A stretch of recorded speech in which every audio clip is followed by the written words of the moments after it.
एक कहावत है कि एसी की हवा उसी को नुकसान करती है जिसके घर में एसी नहीं होती। एक व्यंग्यात्मक कहावत है। ये ठीक उसी तरह से प्रेरित है जैसे कि जिसको अंगूर नहीं मिला वो लास्ट में बोध करने के लिए, अपने मन को तसल्ली देने के लिए कहता है अंगूर खट्टे हैं। ये काफ़ी हद तक बात सही भी है, लेकिन वाकई में जिस चीज़ का भी आविष्कार हुआ है, वैज्ञानिकों ने किया है, विज्ञान, वह एक वरदान ही है, लेकिन वह एक अभिशाप में भी बदल जाती है अगर उसका सही से इस्तेमाल ना हो तो। जैसे इस पेन का आविष्कार किया गया है लिखने के लिए, है ना, लेकिन इस पेन से हम किसी की जान भी ले सकते हैं, किसी की आंख भी फोड़ सकते हैं। वो हमारे ऊपर निर्भर है कि हम उसका इस्तेमाल कैसे करते हैं। लेकिन जितने भी आविष्कार हैं दुनिया में, अगर जिस तरह से, जिस उद्देश्य से वो बनाए गए हैं, उस उद्देश्य को ध्यान में रख करके उस तरह से किया जाए तो वो वाकई में वरदान होता है। जो एयर कंडीशनर है हमारे यहाँ आज गर्मियों में हम बहुत इस्तेमाल करते हैं, ठंडा रखने के लिए कमरे को ठंडा कर देता है, बड़ा राहत मिलती है, बड़ा सुकून मिलता है, अच्छा लगता है। लेकिन अगर इसका सही से इस्तेमाल ना किया जाए तो इंसान पागल भी हो सकता है, मर भी सकता है, ब्रेन हेमरेज भी हो सकता है, स्वास्थ्य खराब हो सकता है, सब कुछ हो सकता है अगर सही से इस्तेमाल न किया जाए तो अगर आपके घर में एसी है, आप एसी का इस्तेमाल करते हैं, तो आपको ये वीडियो पूरा देखना ही चाहिए। और अगर आपके घर में एसी नहीं है, अभी इस्तेमाल नहीं कर रहे हैं, आगे इस्तेमाल करेंगे या दूसरे को बताएंगे, तो भी आपको ये वीडियो देखना चाहिए, क्योंकि बड़ी गहरी जानकारी आपको मिलेगी। बहुत कम लोग जानते हैं, मैं तो कहता हूँ 99% लोग नहीं जानते जो मैं आज बताने जा रहा हूँ। बहुत ज़रूरी है जानना। देखिए, आप एक चित्र के माध्यम से देखिए, ये लोग लेटे हुए हैं एक बंद कमरे में और ये एसी चल रही है। इनको घुटन महसूस हो रही है, दम घुट रहा है। प्रश्न ये उठता है कि ये जो एसी है ठंडी हवा दे रही है, कमरे को ठंडा कर रही है, तो इनका दम कैसे घुट रहा है और इनको पता भी नहीं चल रहा है। मन से ये तो मान चुके हैं ना कि हम स्वस्थ हैं, ठंडी हवा मिल रही है, बढ़िया है, सब कुछ है, इसीलिए कुछ स्वस्थ भी हैं। अन्यथा अगर इनको ये पता चल जाए कि ये बड़ी गलत स्थिति में है तो ये और बीमार पड़ सकते हैं। तो इनका दम घुट रहा है। ये कैसे होता है, ये सब कुछ हम आज इस वीडियो में बताएंगे। तो चलिए स्टेप बाय स्टेप जानते हैं। सबसे पहले हम देखते हैं थोड़ी सी बेसिक नॉलेज। जो एयर कंडीशनर होती है वो दो तरह की होती है, एक स्प्लिट और एक विंडोज़। जो विंडोज़ का मतलब जो खिड़की के पास लगती है एक ही होती है, उसमें इंडोर आउटडोर दोनों होता है, उसकी मैं बात नहीं कर रहा। जो स्प्लिट होती है जिसमें दो अलग अलग पार्ट होते हैं, एक इंडोर होता है, एक आउटडोर। इंडोर का मतलब जो कमरे के अंदर रहता है, आउटडोर का मतलब जो कमरे के बाहर छत पे या दीवार के बगल में लगा रहता है। ये क्या काम करता है, ये कमरे की गर्म हवा को सोखता है और ये जो आउटडोर है यहाँ पे भेजता है और ये उसको बाहर निकाल देता है। और उसी गर्म जो कमरे में गर्म हवा है उसको ये सोख करके, गर्मी को बाहर निकाल करके, फिर उसी हवा को ठंडा करके फिर कमरे में वापस भेज देता है। ये इसकी प्रक्रिया है, ये चलती रहती है, बिल्कुल रेफ्रिजरेंट के सिद्धांत पर ये काम करता है। तो मैं इसके थोड़े से पार्ट के बारे में जान लेता हूँ। जैसे एसी के मुख्य हिस्से क्या क्या हैं। एक है इवेपोरेशन कॉइल, ये अंदर की तरफ होता है, इंडोर में होता है। कमरा जब गर्म होता है, हम चालू करते हैं तो कमरे की गर्म हवा को ये सोखता है। कमरे की ये गर्म हवा को क्या करता है, सोख लेता है। ये इसके ऊपर होती है, जाली जैसा लगा रहता है, वहाँ से सोख करके इसके अंदर लाता है, फिर उसकी गर्मी को ये बाहर भेजता है। ये इवेपोरेशन कॉइल इसको बोलते हैं। ये अंदर की तरफ होता है, इसका ये काम है। फिर बाहर की तरफ होता है कंप्रेसर, बाहर की यूनिट में होता है, ये गैस को दबाता है। फिर एक कंडीशनर कॉइल होता है, बाहर की तरफ होता है, गर्मी को बाहर निकालता है। फिर रेफ्रिजरेंट, ठंडा करने वाली गैस होती है, यह पूरे सिस्टम में घूमती है और गर्मी देती रहती है। और एक पंखा होता है जो हवा को फैलाता है। ये इसके कुछ हिस्से हैं, पार्ट हैं। चलिए अब हम बात करते हैं एसी की हवा में कौन कौन सी गैस होती है। पहले इसकी हम बात कर लेते हैं संक्षिप्त में। देखिए, एसी की हवा में कौन कौन सी गैस होती है, जो हमारे वातावरण में है वही हवा होती है। एसी कोई नई हवा या नई गैस नहीं पैदा करती। हमारे वातावरण में जहाँ हम हैं वहाँ पे क्या क्या होता है, वहाँ पे है नाइट्रोजन गैस, सबसे ज़्यादा मात्रा में नाइट्रोजन है, लगभग 78% नाइट्रोजन है।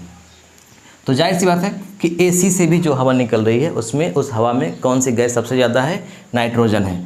फिर उसके बाद दूसरे स्थान पे आती है ऑक्सीजन, जिसे प्राण वायु बोलते हैं, जिसके बिना हम या कोई भी जीव शायद जीवित नहीं रह सकता। ये होती है 21%। फिर तीसरे स्थान पे आती है आर्गन, बड़ी कम मात्रा होती है इसकी, लगभग 0.9% के आसपास, यानी 1% से कम होती है। फिर CO2, जिसे हम लोग कार्बन डाइऑक्साइड बोलते हैं, बड़ी खतरनाक गैस है, गर्म है, ये होती है 0.03%, बड़ी कम। इसके अलावा फिर अन्य गैसें भी होती हैं जो कि बहुत कम मात्रा में होती हैं। तो जो हमारे वातावरण में मौजूद गैस है हवा में, वही एसी में अंदर जाती है और वही एसी से बाहर आती है, यानी हवा में कोई संशोधन एसी नहीं करती। एसी केवल और केवल हवा की गर्मी को सोख करके बाहर निकाल देती है, और जब गर्मी को सोख लेगी तो वो हवा ठंडी हो जाएगी, कंप्रेस करके वो दबा देगी, फिर वही हवा बाहर आएगी और कमरे को ठंडा कर देगी। अब देखिए, हमारे सामने एक प्रश्न है कि एसी का इस्तेमाल कैसे करना चाहिए, कैसे ये दम घोंटू भी हो सकता है, कैसे दम, अभी जो हम फोटो में देख रहे थे कि दम घुट रहा था, उबस सांसी हो रही थी, लग रहा था कि ऑक्सीजन की मात्रा कम हो गई, एसी चल रही है फिर भी। तो इसके लिए हमें पहले ये समझना होगा कि एसी कमरे की हवा रिफ्रेश करती है या बाहर की हवा लेती है।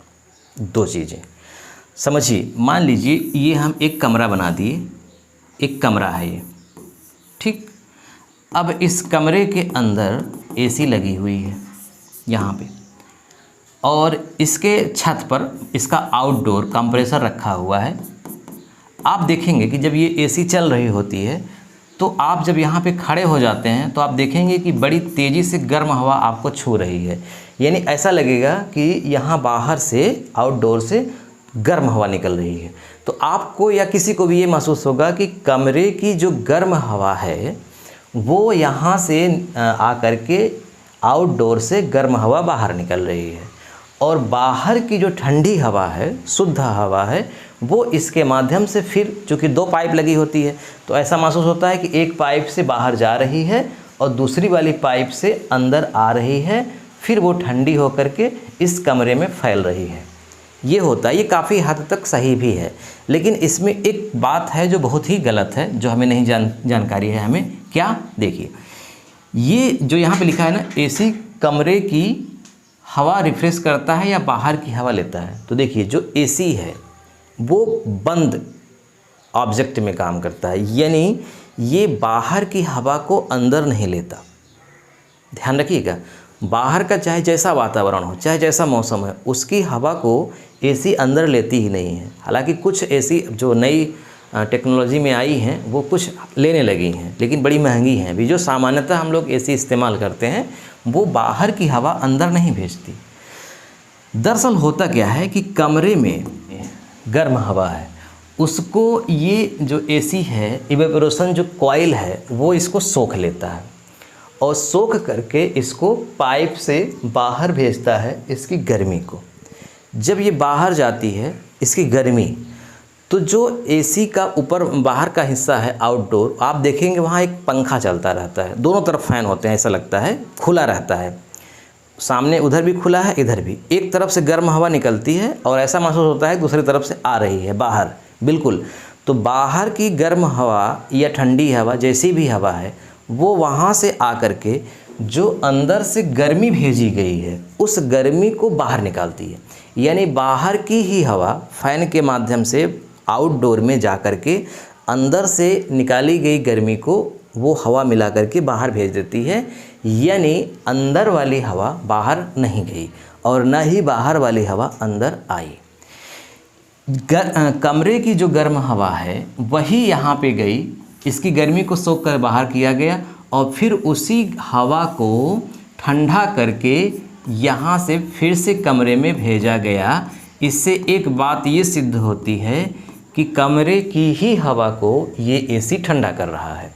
यानी कमरे में अगर nitrogen, oxygen, argon, carbon dioxide की जितनी मात्रा है उतनी ही मात्रा वो ले रहा है और उतनी ही मात्रा वो भेज रहा है।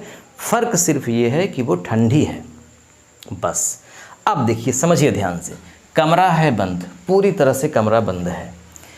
जब व्यक्ति सांस लेता है ना, तो सांस लेते समय जो ऑक्सीजन की मात्रा होती है वो होती है 21%। जब हम इन करते हैं, इनहेल करते हैं, जब अंदर लेते हैं सांस, जब हम सांस लेते हैं,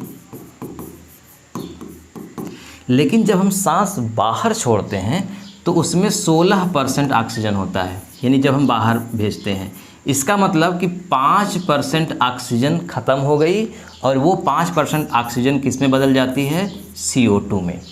यानी जब हम सांस बाहर छोड़ते हैं तो हमारी सांस में 5% या फिर इससे ज़्यादा कार्बन डाइऑक्साइड होता है और ये गर्म होता है। ये कार्बन डाइऑक्साइड एसी के अंदर भी जा रहा है, फिर आ रहा है, फिर जा रहा है, फिर आ रहा है, और हम बार बार जो हम ऑक्सीजन 21% ले रहे हैं उसमें से 5% उसको गायब करके शेष कार्बन डाइऑक्साइड में बदल दे रहे हैं। तो कार्बन डाइऑक्साइड की मात्रा कमरे के अंदर एक समय के बाद बहुत हो जाती है, 1, 2, 3 घंटे के बाद। फिर जब कमरे में कार्बन डाइऑक्साइड की मात्रा बहुत हो जाती है, और ये तब बहुत ज़्यादा हो जाती है जब एक ही कमरे में कई लोग लेटे हों तब, तो पूरा कमरा एक तरह से गर्म तो नहीं होता, लेकिन ऑक्सीजन की मात्रा कम हो जाती है, कार्बन डाइऑक्साइड की मात्रा बढ़ जाती है। इससे घुटन महसूस होती है, ऐसा लगता है कि सर दर्द हो रहा है, जी मचला रहा है, क्योंकि शरीर में ऑक्सीजन की मात्रा कम हो रही है। ठीक है, अब इसका इलाज क्या है? इसका इलाज ये है कि जो हमारा कमरा है, अगर हम उस कमरे में 1 घंटे या 2 घंटे के लिए एसी चला रहे हैं तो हम उसको पूरी तरह से बंद कर सकते हैं, कोई समस्या नहीं है। लेकिन अगर 2 घंटे से ज़्यादा चला रहे हैं, जैसे कि रात्रि में 4 घंटे, 5 घंटे, 6 घंटे, 7 घंटे अगर चला रहे हैं, तो उस कमरे में बाहर से कोई स्थान निर्धारित कर दें जहाँ से हवा गुजरती रहे। जैसे कि खिड़की का थोड़ा हिस्सा खोल दें या दीवार में ही कहीं सुराख कर दें, या एक छोटा सा फ़ैन लगा दें बाहर की ओर जो अंदर की हवा को बाहर भेज रहा हो, या बाहर से अंदर लगा दें जो बाहर की हवा को अंदर भेज रहा हो। यानी आपको पूरी तरह से कमरे को बंद नहीं करना है, थोड़ी सी जगह उसमें खोल के रखनी है ताकि कुछ हवा अंदर और बाहर आती रहे। तो जैसे ही आपके कमरे में ऑक्सीजन की मात्रा कम होगी, चूँकि बाहर से उसका लिंक है, तो बाहर का ऑक्सीजन आपके कमरे में आता रहेगा। हाँ ठीक है, एसी पर थोड़ा सा लोड पड़ेगा क्योंकि उसको ज़्यादा कमरे को ठंडा करना पड़ेगा, क्योंकि बाहर की भी गर्म हवा आ रही है, लेकिन इससे स्वास्थ्य को नुकसान नहीं है। या फिर अगर कमरा पूरी तरह से बंद है, कोई सुराग नहीं है, तो आप बीच बीच में गेट खोलते रहें। जैसे 1 घंटे एसी चली, फिर आप 2 मिनट के लिए गेट खोल दीजिए, खिड़की खोल दीजिए, फिर बंद कर दीजिए। लेकिन रात्रि में क्या करेंगे? तो इसके लिए थोड़ी सी जगह निर्धारित कर दीजिए, खोल दीजिए, ताकि बाहर से अंदर आता रहे। ठीक, तो ये है इसकी प्रक्रिया। एसी चलाते समय आपको ये ध्यान रखना है कि आपका कमरा पूरी तरह से बंद नहीं होना चाहिए, थोड़ा सा स्थान उसका खोल दीजिए ताकि बाहर की हवा अंदर आती रहे। अब इसके बाद कुछ बहुत गहरे प्रश्न हैं, आप समझिए, मैं ये आपको अगले पार्ट में बताऊंगा अगर आप कहेंगे तो। प्रश्न ये है कि हम ठंडी के मौसम में पूरा कमरा अगर हम बंद कर दें, खिड़की दरवाज़ा सब कुछ बंद कर दें, तो भी हम बड़े मज़े से आराम से रहते हैं, हमको कोई घुटन महसूस नहीं होती। एसी तो चलाना ही नहीं, ठंडी में तो चलेगी ही नहीं। कुछ भी ना चलाएं, फ़ैन भी ना चलाएं, ठंडी का महीना है, पूरा कमरा बंद है, खिड़की दरवाज़ा सब, फिर भी हमको घुटन महसूस नहीं होती है।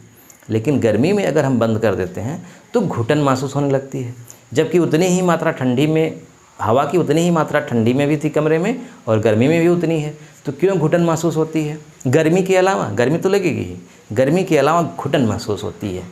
ये सब क्यों होता है, इसका वैज्ञानिक कारण क्या है, ये हम अगले पार्ट में आपको बताएंगे। इसके अलावा इससे संबंधित कोई भी अगर आपके मन में प्रश्न है तो आप पूछ सकते हैं, वो सब मिला करके हम अगले पार्ट में आपको विस्तार से बता देंगे। आज हमारा बताने का सिर्फ और सिर्फ उद्देश्य ये था कि अगर आप एसी का इस्तेमाल करते हैं तो उसका सही से इस्तेमाल कीजिए। रात्रि में चलाते समय उसको स्लीप मोड में रख दीजिए, ऑटोमेटिक। इससे क्या होगा कि बीच बीच में वो अपने आप बंद होती रहेगी, लगातार वो नहीं चलेगी, बिजली की भी बचत होगी, उसके पार्ट भी सेफ रहेंगे और कमरा भी आपका जितना ठंडा होना चाहिए उतना ही होगा, ज़्यादा या कम नहीं होगा। और ध्यान रखिएगा, एसी का इस्तेमाल कम से कम करें तो ज़्यादा अच्छा है, क्योंकि आज ग्लोबल वार्मिंग है, गर्मी बढ़ रही है, तो उसमें एक बहुत महत्वपूर्ण हिस्सा एसी का भी है, क्योंकि ये एसी का जो हवा है बाहर जब निकलती है तो वातावरण को बड़ा गर्म कर देती है। तो गर्मी बढ़ने का एक रीज़न इसका भी है, रेफ्रिजरेटर का, एसी का। ठीक है, तो जब बहुत ज़्यादा आवश्यकता हो तभी इस्तेमाल करें, अगर आवश्यकता नहीं है तो कम इस्तेमाल करें। वीडियो देखने के लिए आपका बहुत बहुत धन्यवाद। मैं चाहता हूं कि इस वीडियो का लिंक अपने दोस्तों में, मित्रों में खूब शेयर करिए ताकि अधिक से अधिक लोग इसे देखें, जागरूक हों। वीडियो देखने के लिए आपका बहुत बहुत धन्यवाद। मिलते हैं नेक्स्ट वीडियो में। नमस्कार।